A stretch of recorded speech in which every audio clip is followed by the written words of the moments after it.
if you can't tell me the reason you're doing something, you're not doing it. It's doing you. Most people chase meaning like it's a prize to find. They wait for meaning in the big moments, the new job, the relationship, the milestone. And even then, if you do ask them the meaning behind of these things that they're doing in these so-called big moments, you probably would not even know how to answer that.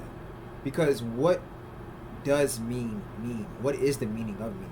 And this entire video is really the question that I was asking myself, because I like to call myself a deep thinker. I'm a radical. I like to dig to the root of things. If you look at my bio, if you look at the things that I'm writing about, I'm constantly, consistently, always talking about the root cause of things. Why is it?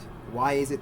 Why is the world the way it is? Why are people the way they are? Etc. Etc. Etc. The reason why I study economics, the reason why I like to learn as much as I possibly can, because not just to learn it, because I want to get to the root cause of everything, and more specifically get to the root cause of problems, and more specifically than that, get to the root cause of my problems, of my pain that I am facing every single day, which is why, another reason why pain is such a very interesting topic that I dig deep into studying every single day. Why is pain the way it is? Like, why do I experience pain? Why do people experience pain?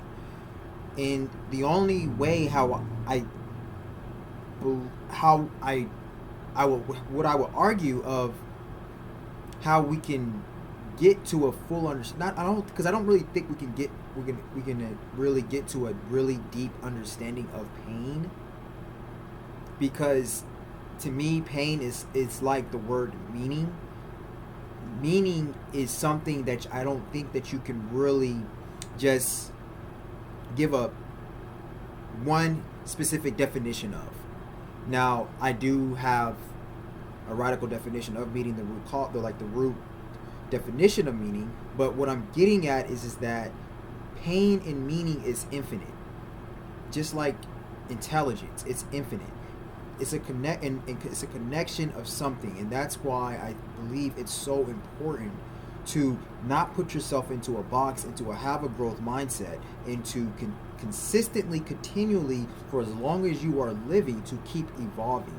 Because some things in life, they do have a meaning, they do have a root of where they came from, but you cannot just specifically just say what it is and just be done with it. I believe that these type of topics, when you're talking about meaning and pain, you really have to, it's a life commitment of trying to get to an understanding of what they are.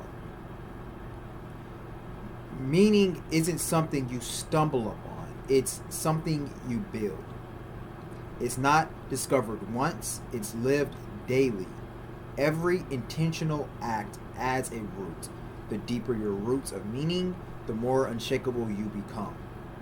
The radical definition that I researched for the word meaning comes from the English meaning, and you spell that, well, I will write it on the overlay so you can see how you spell it.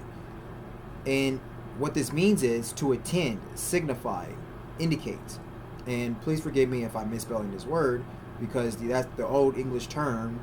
They spell it meanan. At its root, meaning is the act of something pointing beyond itself, conveying intent, significance, or purpose within a system. It's a flag. A flag isn't just fabric. Its meaning comes from shared history.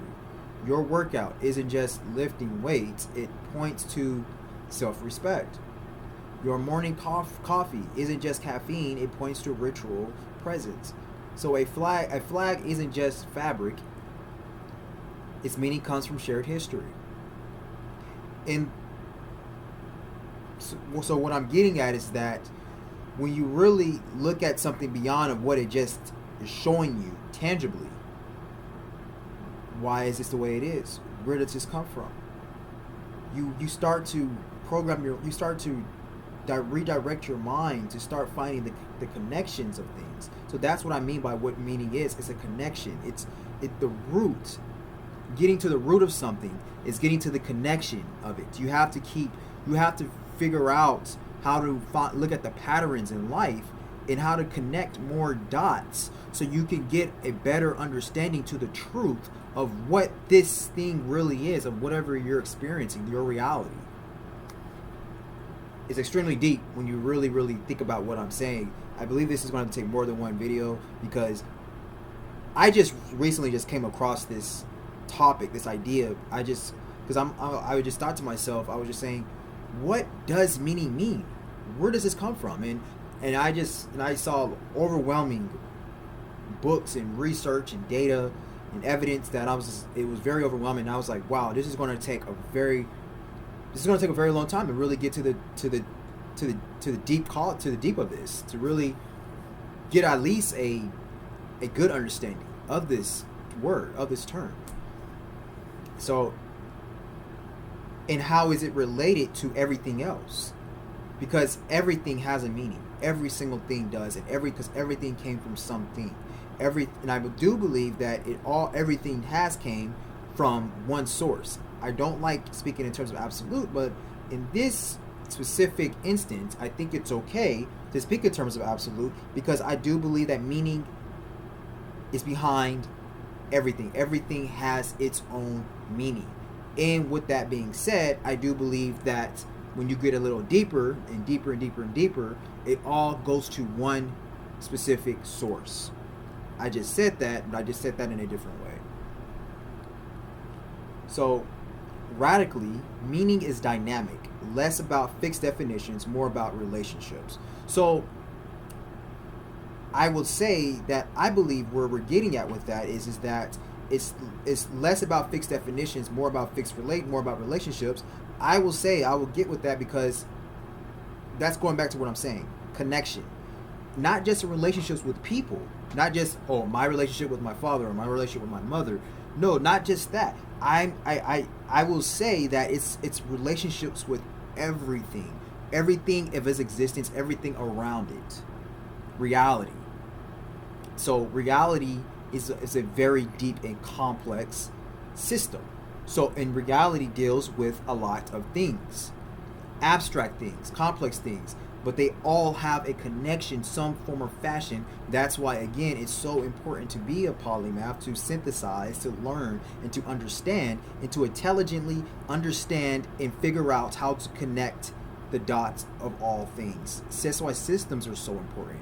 Because systems, they help you to be able to connect the dots and to leverage and to be able to move up and scale in life. So there's 3 levels of meaning, and I don't think it's limited to these 3 levels, but these are the 3 levels that I found that I was able to research. And like I said, this is a very deep and complex topic, the word meaning, when you really dig deep into it. But this is what I dug up. The word meaning is interesting and probably the deepest word you could think of, simply because there is never really an ending to this word. It's a forever infinite quest. It connects and points beyond the grid. Beyond the systems that are created and already made. Meaning comes in 3 different types of linguistic units: word meaning, sentence meaning, utterance meaning, also referred to as a speaker meaning. What does mean? When someone defines semantics as the study of meaning, or pragmatics as the study of meanings derived from usage, they are defining one English word in terms of other English words. This practice has been used for thousands of years and works fairly well in daily life. But if our goal is to provide a rigorous or scientific account of the relationship between form and meaning, there are obvious dangers in using this strategy. To begin with, there is the danger of circularity. A definition can only be successful if the words used in the definition are themselves well defined. In the cases under discussion, we would need to ask, what is the meaning of meaning? What does mean? One way to escape from this circularity is to translate expressions in the object language into a well-defined metalanguage is what they call it. If we use English to describe the linguistic structure, this is the object language, and English is the metalanguage. However, English is a natural human language which needs to be analyzed, and both exhibit ambiguities and other features which makes them less than ideal as a semantic metalanguage. It becomes crucial to express and analyze from the words we are using to describe our analysis. When we write, what is the meaning of meaning, or what does mean, we use italics to identify object language expressions. So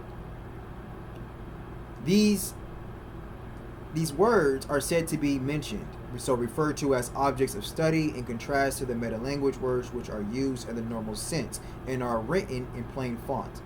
So let's return back to this question: what does mean? What do we mean by meaning? This is a difficult problem in philosophy which has been debated for centuries, and which we cannot hope to resolve here, because there's a few basic observations that is really helpful for this question, from what at least when I dug up. So, from analyzing meaning, we can start by noting that our interests in our primary concerns are for the most part limited to the kinds of meaning that people intend to communicate in language. We will not attempt to investigate the meanings of body language, manner of dress, or facial expressions, or gestures, but although these can convey a great deal of information. So in sign languages, of course, facial expressions and gestures do have linguistic meaning, and to address, they do have all kinds of information that a hearer may acquire by listening to a speaker, or which the speaker does not intend to communicate. So we can really look at somebody and we can get a meaning behind what they're saying, a meaning of who they are, by simply just looking at how they dress, how they talk, or even how they just move, by their whole persona. So for example, if you know how your voice normally sounds, I may be able to deduce from hearing you speak that you have laryngitis, or that you are drunk. So these are examples of what a philosopher Paul Grice called natural meaning, rather than linguistic meaning. So just as smoke means fire and a rainbow means rain, a rasping whisper means laryngitis. So for example, if you know how your voice normally sounds, I may be able to deduce from hearing you speak that you have laryngitis, or that you are drunk. These are examples of what philosopher Paul Grice called natural meaning, rather than linguistic meaning, just as smoke means fire, or rainbow means rain, or a rasping whisper means laryngitis. So these are questions to suspect and to illustrate another type of unintended communication.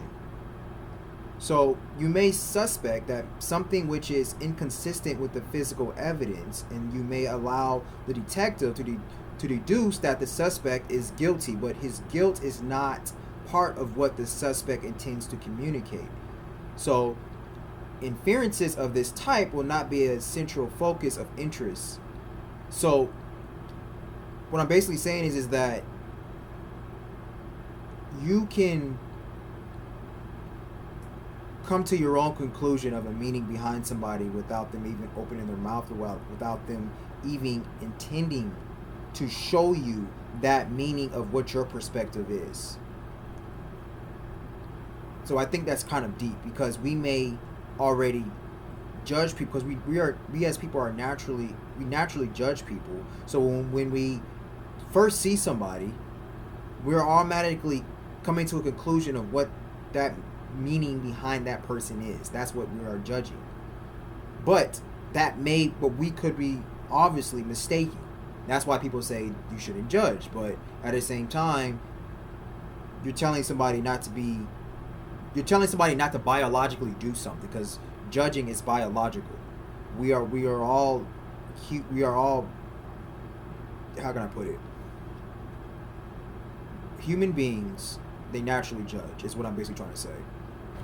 So we might say that the meaning of a sentence is the knowledge or information which allows speakers and hearers to determine whether it is true in a particular context.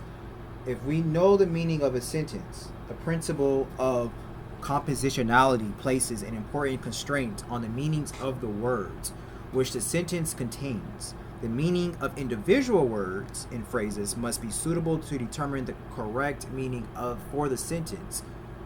Compositionality as a whole. Certain types of words, if, and, or, but, do not refer to things in the world. The meanings of such words can only be defined in terms of their contribution to sentence meanings. Denotational semantics versus cognitive semantics discusses the relationship between a speaker's words and the situation in the world. Thoughts or concepts associated with these words and the relationships are indicated which a version of a diagram that is sometimes referred to as the semiotic triangle. So here is a relationship of an indicated figure, which a version of a diagram that is sometimes referred to as the semiotic triangle. The semiotic triangle is a model that represents how linguistic symbols relate to the objects they represent. It consists of three parts: the symbol, which is the word itself, the thought or reference, and the referent, the actual object or concept. The triangle illustrates the relationship between words, thoughts, and things. I think this is a very great model that we can use to get a deeper understanding of something, especially of words, objects, and things in our real world, of our reality. I will say that this is a very great model for us to use when we are digging deep radically into the root meaning of something, of a word, a term, an object, or a thing in our reality. In layman terms, the triangle of reference says that a word suggests an idea in the mind of the hearer. The idea connects to a real-world object. To get a deeper understanding of my ideas in a simple way, but yet effective way, I explore glyphs in stenography, which I am using in my writings. So for people to get a better and deeper understanding of what I am trying to explain, because again, the speaker more than likely is not I'm speaking for myself. I'm not including everything in what I'm talking about or in the situations or what I'm saying. So to me, I believe that exploring in using glyphs and stenography in my writings to not make it so complex, especially if I'm exploring and I'm digging deep into a complex topic, glyphs and stenography, symbols in different types of shapes and symbols that I can use in my newsletters, it can really help people to really get a really great understanding and interpret what I'm trying to talk about, because our brains, it responds better to color and to symbols, into objects and shapes and images. So I think that's why studying pictograms is also really important too. It can be very effective and helpful in writing and in teaching and educating on complex topics and subjects.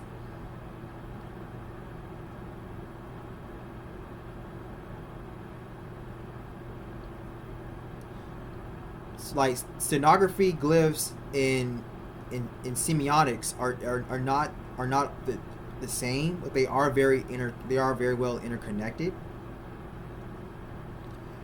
And we've already talked about semiotics, but stenography is the action or process of writing in shorthand or taking dictation.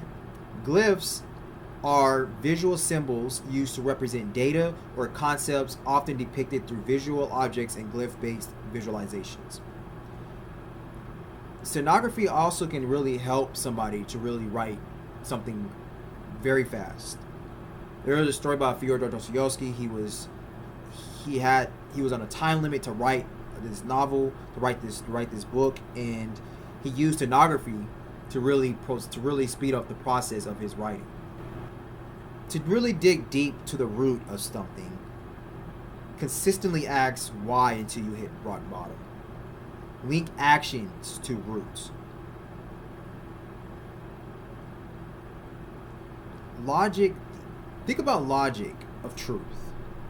Logic is the art of thinking and reasoning in strict accordance with the limitations and incapacities of the human misunderstanding. The basic of logic is a symbol consisting of a major and a minor, premise and a conclusion. Consistently keep asking yourself why, to get to the root cause of something, to get to the root of the meaning of why you're doing what you're doing. To get the reason why you're doing what you're doing. The more you ask that, the more you will get a deep understanding of the meaning behind what you're doing, which is very powerful. And not only that, just ask why of whatever you're experiencing in your reality. If you don't know what you want, it's not about desire, it's about personal evolution. Evolution should be your highest priority, because once you evolve, your wants change, your vision sharpens, your needs lessen. Here's the irony. The more you evolve, the lighter your load. The less external validation you need, and the freer you become. The system is simple, but it's infinite. Create value through creativity, discipline, struggle, self-control. When you're experiencing a problem in your life and you are building to overcome that problem through creativity and self-control, you are creating value. Distribute value through media, teaching, and expression, and repeat. This is an infinite system that can really evolve you as an individual. You will turn your pain into purpose and your purpose into profit. Reality, obsession, evolve. Red pill, dark mode, personal evolution. Those are the mantras that I go by. They're all the same, just said in different ways. And when you are when you are digging deep to really get a deep understanding of your reality, when you acknowledge your reality, because you can't evolve without acknowledging reality. But how can you acknowledge your reality? This is the whole purpose of this video. Meaning. What does meaning mean? Why? The more we ask ourselves that, the more we start to open our eyes and get a deeper perception and understanding of what we are truly seeing right now before our eyes. Like, I'm using this object, I'm using my laptop, I'm in my apartment, I'm using all types of technology, lights, camera, television, there's knives in my kitchen. I ask myself, why? Why is all this stuff here? Where did this stuff come from? How did it come from? Who made it? It sounds crazy, but when you start to keep asking yourself this, your mind starts to function differently and not just be on autopilot. You start to get yourself out of this loop. That's acknowledging and experiencing reality. Pain is reality. That's acknowledging, experiencing your pain, your suffering. So you acknowledge your pain so you won't have to go through suffering. Because so many of us, we suffer because we don't acknowledge pain. But when we accomplish the first step, we keep trying to search for meaning, true value. And we acknowledge the pain. And then we can obsessively build and create to overcome that pain. And then we can evolve. That's the cycle. That's the connection of the sense that I'm making out of meaning and how all of this can connect together for us to evolve as a person. Pain, purpose, profit. That's all I have right now for you today. Thank you so much for watching and have a great day.